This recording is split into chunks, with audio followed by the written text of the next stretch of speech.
Welcome everyone to Prospero Financial Reporting and Budgeting, how to lock and unlock input data.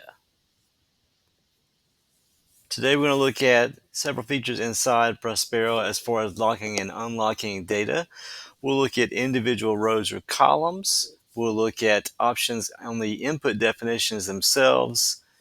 We'll look at book codes under configuration and settings in security.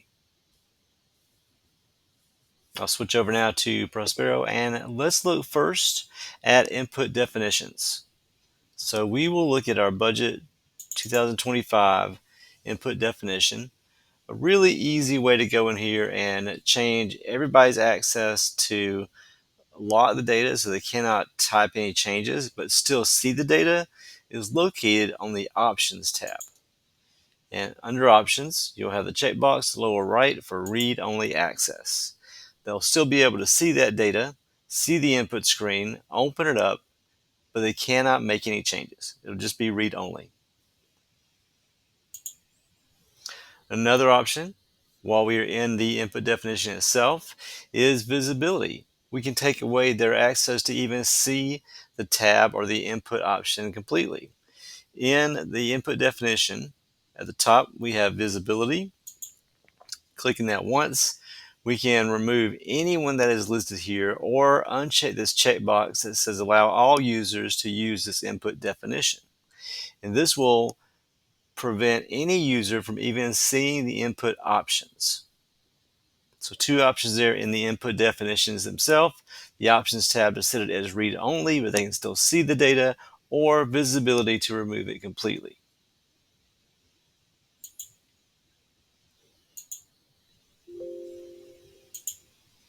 Next, let's look at individual rows or columns.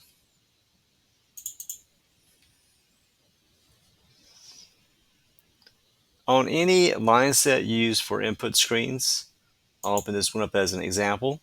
There is a checkbox on the right hand side to set any individual row as read-only. Very custom tailored, just check the box. That row is now read-only. No one can type over that data. They can see any balances that row pulls, but they cannot type over the balances for those rows that are checked as read-only. The same option applies on column definitions. So let me close this tab for input. We will look at the column definition for this input screen. And for every row that you have available for input right now, there is a checkbox at the bottom to set it to read only. You can check all these as many as you need to. That will display the data for these columns still, but no one can type into those columns to change any balances. So two quick ways to make lines or columns read-only settings. These are simple check boxes in the line set or in the column sets. Next, let's look at options under book codes.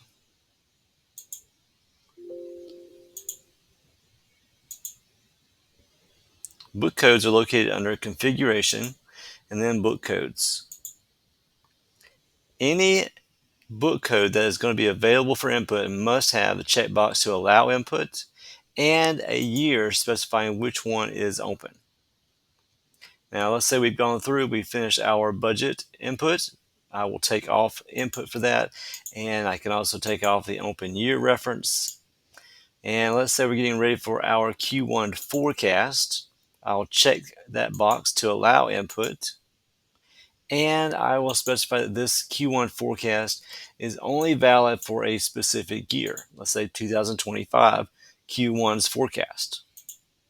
So here in the book code spreadsheet, we have options to check the box to make that particular book code available for input and to specify what years are open for input.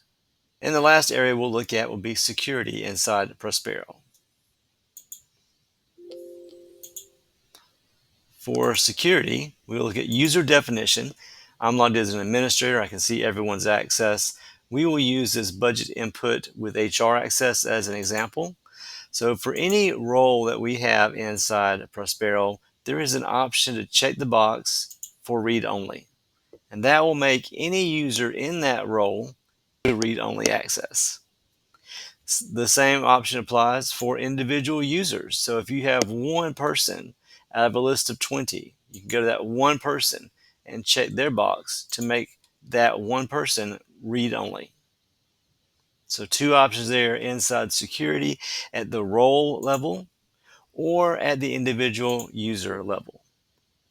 They can still see the data, they can still open up the input screens, but they cannot make any changes. All right, thanks everybody for joining me. Have a great day.